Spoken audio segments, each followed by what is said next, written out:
Halo, perkenalkan nama saya Krisya Elena Putri, NIM 1903020 dari Universitas Widya Husada Semarang. Di sini saya akan melakukan pemeriksaan pada kasus pasca ORIF pada fraktur sepertiga distal femur. Selamat menonton. Selamat sore, Bu. Selamat sore, Mbak. Ya, perkenalkan Ibu, nama saya Krisya Elena Putri, saya fisioterapis dari Universitas Widya Husada Semarang.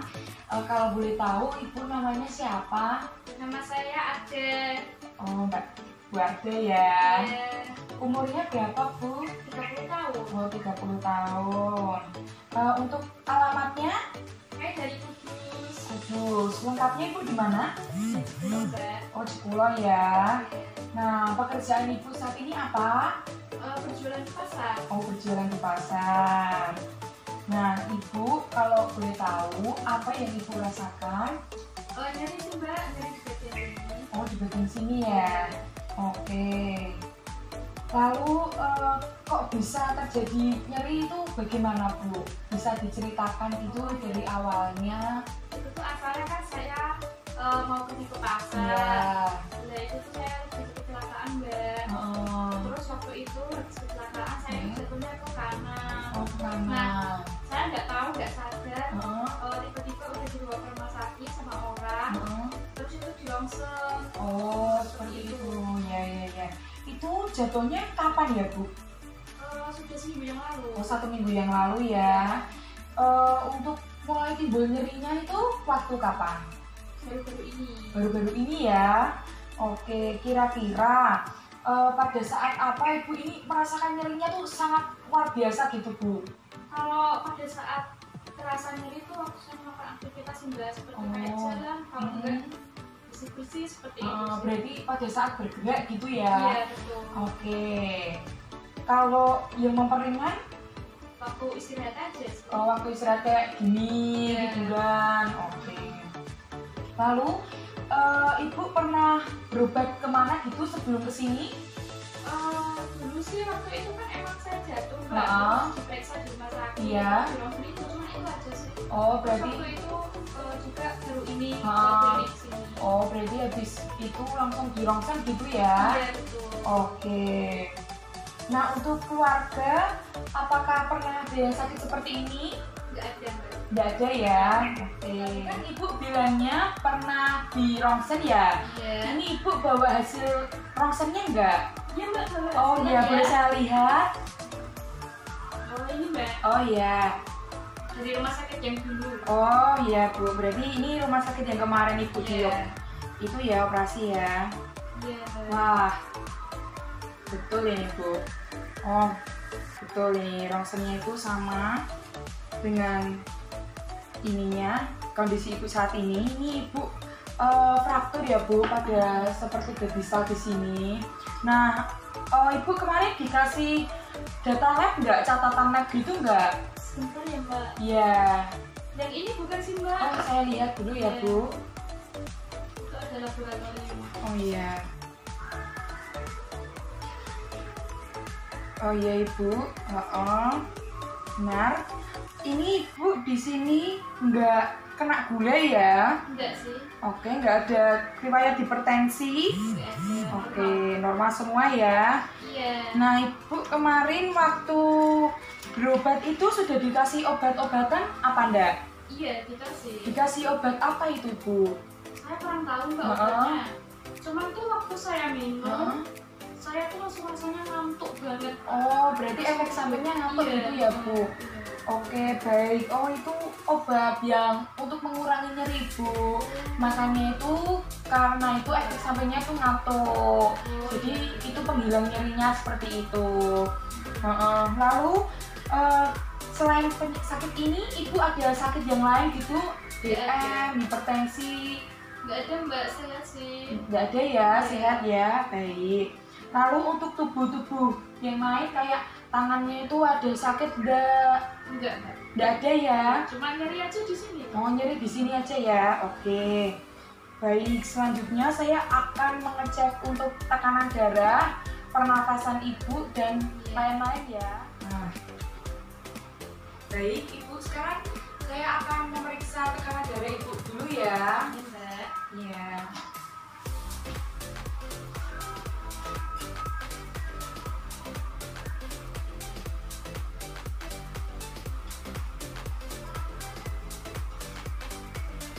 Permisi ya Ibu.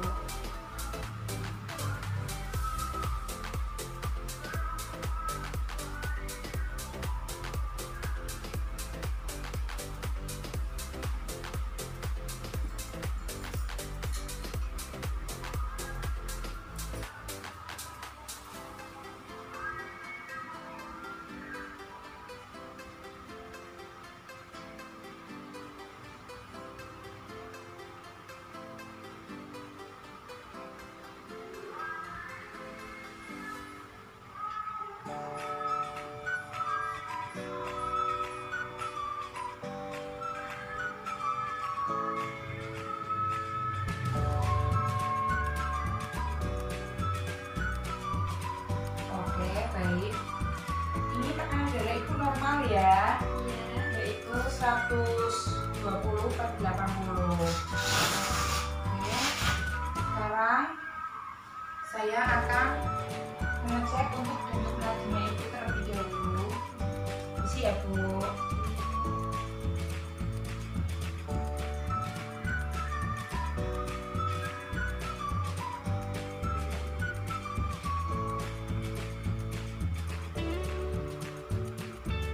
Ya, ini denyut nadinya itu normal ya, ada 80 per menitnya, itu normal Bu. Nah sekarang Ibu diam dulu. Di sini saya taruh di sini ya.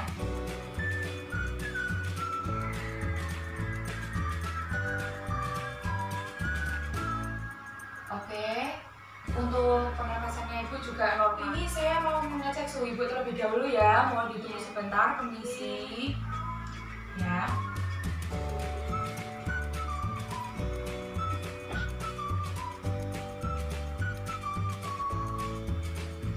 Ya sudah. Nah, Ibu ini normal ya Ibu suhunya dari 6,5. Oh iya Ibu, ini saya akan melakukan pemeriksaan fisik terlebih dahulu. Ini ada pemeriksaan inspeksi, yaitu saya akan melihat kondisi kaki Ibu. Oke, oh ini bengkak ya Bu kakinya. Nah, jika saya ginikan ini sakit nggak Bu? Ini Mbak tadi Mbak. Oh sakit. Nah, kalau saya ginikan sakit ya Bu? Iya. Oh. Ya, pemeriksaan gerak terlebih dahulu ya Bu. Iya, Mbak. Ini pemeriksaan geraknya ada 3, yaitu aktif, pasif, sama isomerik. Nah untuk yang aktif ini saya beri contoh Ibu dulu ke kaki yang sehat. Nanti seperti ini ya. Ini seperti ini. Lalu Ibu ini contohkan pada kaki yang sakit. Ayo Ibu, coba digerakkan sendiri. Aduh, Sebisanya segitu ya Bu. Iya. Oke, boleh turun. Lalu ini saya akan menggerakkan yang pasif. Ini saya beri contoh terlebih dahulu. Ini gini, kayak gini. Nah ini saya akan menggerakkan ya Bu. Kalau sakit bilang. Sakit Mbak. Oh gini ya Bu. Oke. Lalu ini saya akan melakukan pemeriksaan gerak isometrik ya Bu. Ini saya contohkan dulu. Seperti ini Ibu menekan kaki ke atas. Oke, seperti itu. Ini saya contohkan ini. Ya Ibu, bisa Bu dikit gitu ya Bu. Sakit Mbak. Oke, lalu lagi ini nanti Ibu menekan kakinya ke bawah. Oke, ini juga. Aduh, sakit ya Bu. Nah, sudah. Nah, berarti ini kesimpulannya Ibu ini ada nyeri Bu di kakinya, di sini. Lalu ada odem juga ini, ada bengkak Bu. Lalu tadi pada saat saya memeriksa kaki yang sakit, raut wajah Ibu itu langsung kayak berubah gitu Bu. Nah, untuk fungsionalnya itu Ibu bisa berjalan nggak Bu? Nggak bisa. Nggak bisa, masih tiduran gitu ya Bu. Ada berjalan bisa tapi dikit-dikit gitu ya. Sakit Mbak. Oh iya. Lalu untuk ini Ibu juga mengalami keterbatasan gerak pada di distal femur ini, seperti itu ya Bu. Lalu ini saya akan melanjutkan lagi untuk pemeriksaannya. Mohon Ibu tunggu sebentar ya. Baik Mbak, di sini saya akan mengukur untuk merasakan apakah nyerinya Mbak itu seberapa gitu ya. Di sini ada VAS atau visual analog scale. Nah, ini digunakan untuk mengukur nyerinya Mbak ya. Nah, ini untuk nyerinya Mbak ini kira-kira seberapa ya Mbak? Ini semakin kesini itu nyerinya semakin kuat Mbak, kayak gitu. Ya. Ya. Bentar ya Mbak.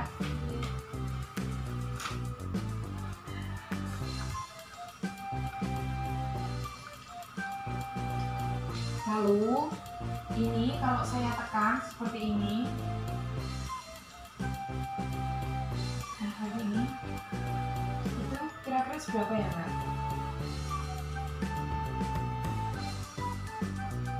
Ya.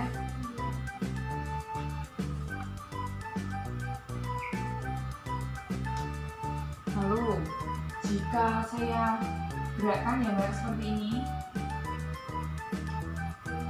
Iya. itu nyerinya seberapa Mbak?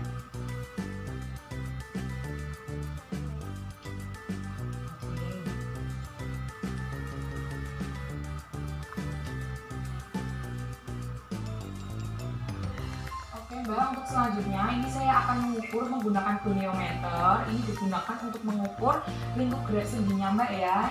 Itu Mbak bisa seberapa, seperti itu. Nanti yang di sebelah sisi sakit gerakan seperti ini ya Mbak. Seperti ini ya. Baik. Ya yuk Mbak, coba diangkat sendiri. Gitu Mbak. Iya. Bentar ya Mbak, tunggu dulu.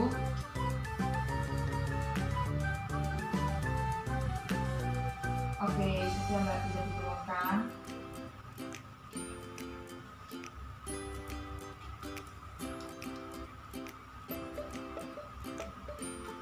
Lalu ini saya gerakkan lagi, tapi saya yang menggerakkan ya Mbak. Iya.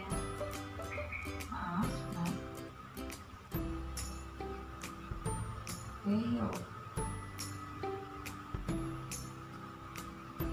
Sudah Mbak? Oke. Turun.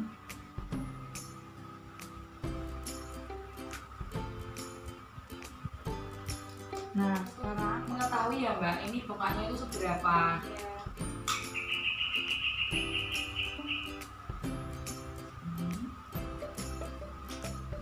Isi.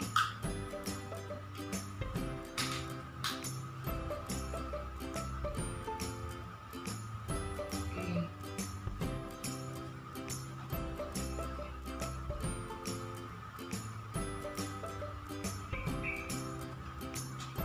Lagi.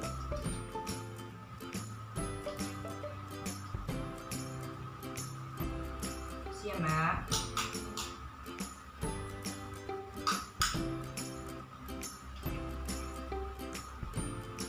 Oke.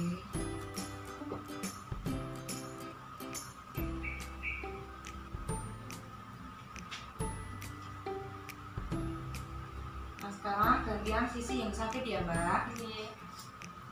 Sakit ya.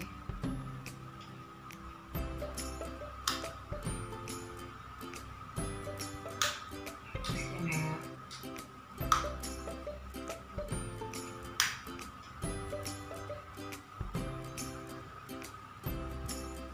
Oke.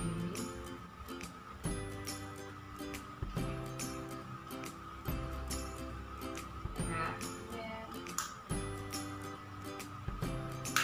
boleh diangkat.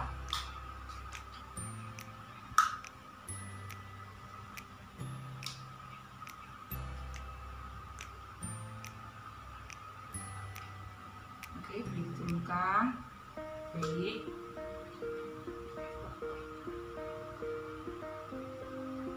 Selanjutnya untuk yang bawah ya Mbak, ini saya langsungkan saja 10.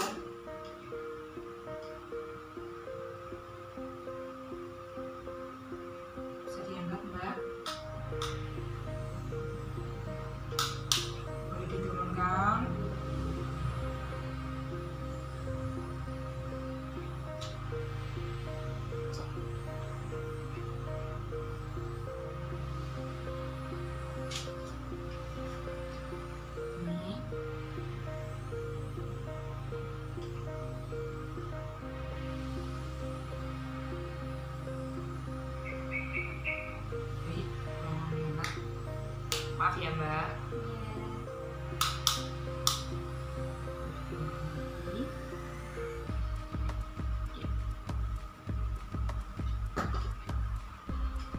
Untuk pemeriksaan selanjutnya, kita bisa menanyakan kemampuan fungsional pasien, yaitu apakah pasien bisa berjalan dengan baik, apakah pasien bisa duduk, apakah pasien bisa duduk ongkang-ongkang, dan sebagainya. Supaya kita mengetahui, kita akan mendiagnosa pasien itu nanti akan seperti apa. Lalu untuk mendiagnosa, kita harus mengetahui 4 unsur ya. Yang pertama itu ada body structure, yaitu mengenai struktur anatominya, apakah ada kendala atau tidak, ada odem atau tidak, ada fraktur atau tidak, seperti itu.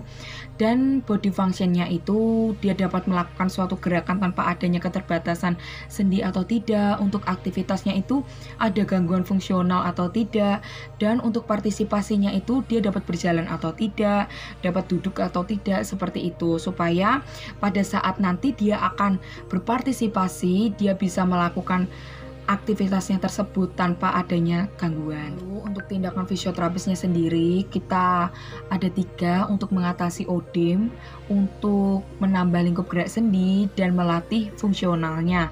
Untuk mengatasi odem, kita bisa mengkompres dingin, memasas, mengelevasikan, dan meelastibendit otot tersebut. Lalu yang kedua ada menambah lingkup gerak sendi, kita bisa melakukan latihan gerak pasif, aktif, dan resisted atau isometrik.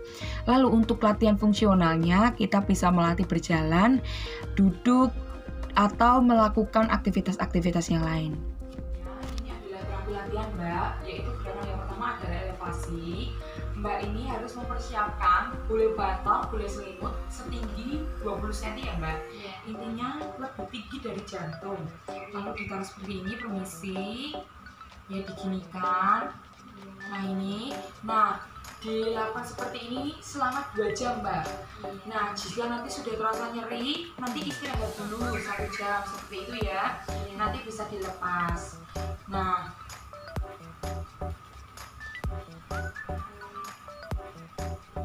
untuk selanjutnya kita bisa latihan ankle pain ya. Ini contohnya dulu, saya contohkan di sini. Ini di sini ya Mbak. Nah ini Mbak tekankan ke bawah, oke? Nah seperti itu. Sudah. Ini nanti saya di yang sakit ya. Yang sakit Mbak tidak sakit gak Mbak? Sakit ya. Oke, itu nanti latihan di rumahnya seperti itu ya Mbak. Nah, untuk latihan di hari pertama, kita bisa menggunakan latihan assisted, yaitu untuk fiksasinya kita meletakkan tangan kita pada pergelangan kaki pasien dan sepertiga distal femur. Lalu kita bisa meluruskan, bisa menekuk kaki pasien. Jika aktif, kita beri contoh terlebih dahulu pada kaki yang sehat, lalu pasien melakukan pada kaki yang sakit. Yang kedua, untuk latihan pasif, kita yang menggerakkan, yaitu terapis yang menggerakkan untuk kaki yang sakit dan kaki yang sehat. Seperti itu. Sekarang posisikan tangan Mbak seperti ini. Di depan dulu ya. Terus, nah ini saya akan angkat tangannya seperti ini ya Mbak. Ini nanti hitungan ke-6 Mbak langsung duduk ya. Nah terus tangannya nanti menyangga di belakang, menyentuh bed ya. Oke, 1, 2, 3, 4, 5, 6 ya Mbak, langsung saja. Nah seperti ini ya. Oke, selanjutnya ini untuk duduk ongkang-ongkang ya Mbak. Ini saya arahkan ke turun gitu. Amin. Gini. Ya. Seperti itu ya Mbak latihannya. Nah, untuk latihan hari yang ketiga, kita bisa menggunakan crook atau walker. Nah, bedanya apa sih crook sama walker? Jadi bedanya crook sama walker adalah kalau crook itu kita bisa meletakkan pada aksila, kalau walker itu kita harus memakai 2 tangan seperti ini. Nah, untuk latihan dengan crook itu jangan sampai menekan aksila terlalu berlebihan. Ingat, sebelum kita melakukan latihan, kita menanyakan kepada pasien terlebih dahulu apakah pasien itu masih mual atau tidak, pusing atau tidak, dan tensinya itu masih tinggi atau tidak. Setelah itu fisioterapis mencontohkan cara jalan menggunakan krek dengan benar, yaitu caranya adalah krek mendahului tubuh terlebih dahulu atau diajukan dulu, habis itu diikuti dengan kaki yang sehat. Nah, setelah semuanya selesai, kita baru mempraktekkannya kepada pasien. Nah, untuk latihan hari yang keempat, kita menggunakan latihan yang hampir sama dengan latihan yang hari ketiga, cuman ditambah dengan latihan naik dan turun tangga. Gimana sih caranya latihan naik dan turun tangga? Untuk latihan naik tangga, kita bisa menggunakan cara yang pertama, yaitu kruknya kita letakkan di depan tangga terlebih dahulu. Habis itu kita meloncat dengan kaki yang sehat, dan kaki yang sehat itu ditumpukan terlebih dahulu pada tangga. Setelah itu kita angkat tubuh kita. Nah, habis itu kita susul dengan kruk kita.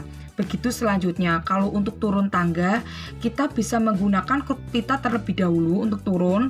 Habis itu kita ikuti dengan kaki yang sehat, baru disusul dengan kaki yang sakit. Seperti itu. Nah, kita juga bisa menambahkan latihan keluar dari bangsal. Nah, untuk latihan yang ketiga itu kan di dalam bangsal. Kalau latihan yang keempat, kita bisa latihan keluar bangsal, seperti itu. Untuk latihan hari kelima, masih sama dengan latihan hari yang keempat, yaitu berjalan menggunakan kruk, latihan keluar dari bangsal, dan latihan naik dan turun tangga. Nah, untuk latihan setelah bulan ketiga ini, kita menggunakan latihan partial weight bearing, yaitu kaki yang sakit boleh menapak, tapi hanya 10-20% dari berat badan kita. Gimana sih cara menimbangnya? Yaitu dengan cara 2 timbangan. Ya, yang pertama itu kita gunakan untuk kaki yang sehat. Lalu untuk timbangan satunya kita gunakan untuk kaki yang sakit. Nah, caranya adalah kita menimbang terlebih dahulu untuk kaki yang sehat kita melihat berapakah berat badan normal kita. Lalu misal berat badan kita ada 50, kita menapakkan kaki yang sakit pada timbangan itu sebanyak 5 kilo karena diambil 10-20%. Seperti itu. Jadi kaki boleh menapak itu hanya dengan beban 5 kilo. Tidak boleh full langsung menapak. Seperti itu. Nah, setelah latihan semuanya ini selesai, kita harus mendokumentasikan setiap latihan-latihan yang kita berikan kepada pasien. Untuk evaluasinya itu ada, yang pertama adalah hasil FAS, yaitu ada nyeri tekan. Nyeri tekan pasien yang telah diberikan itu ada 7,1, dan untuk nyeri geraknya itu ada 8,8. Lalu untuk pemeriksaan gerak dengan geniometer tadi, saat dia melakukan gerak aktif, dia hanya bisa melakukan 45 derajat, yaitu fleksi keterbatasan 80 derajat. Nah, untuk gerak pasifnya itu dia bisa melakukan 50 derajat. Jadi dia mengalami keterbatasan gerak pada fleksi yaitu 70 derajat. Nah, saat saya melakukan pemeriksaan pada pengukuran segmen untuk ODIM, untuk kaki yang sehat itu dari tuberositas tibia berjarak 5 cm ada 41, untuk yang berjarak 10 itu ada 42. Lalu untuk kaki yang sakit, saat saya mengukur dari tuberositas tibia menuju ke atas berjarak 5 cm itu ada 42. Dan berjarak lagi 10 cm itu lingkarnya ada 45, itu untuk kaki yang sakit. Dan dari tuberositas tibia menuju ke bawah, untuk kaki yang sehat ada lingkarnya yaitu 33, dan untuk kaki yang sakit lingkarnya itu ada 34. Nah, setelah kita melakukan evaluasi kepada pasien, jangan lupa kita memberikan edukasi kepada keluarga pasien. Terima kasih telah menonton video ini hingga selesai. Saya mohon maaf apabila saya dalam mendemonstrasikan banyak sekali kesalahan. Dan saya juga mengucapkan selamat menunaikan ibadah puasa. Dadah!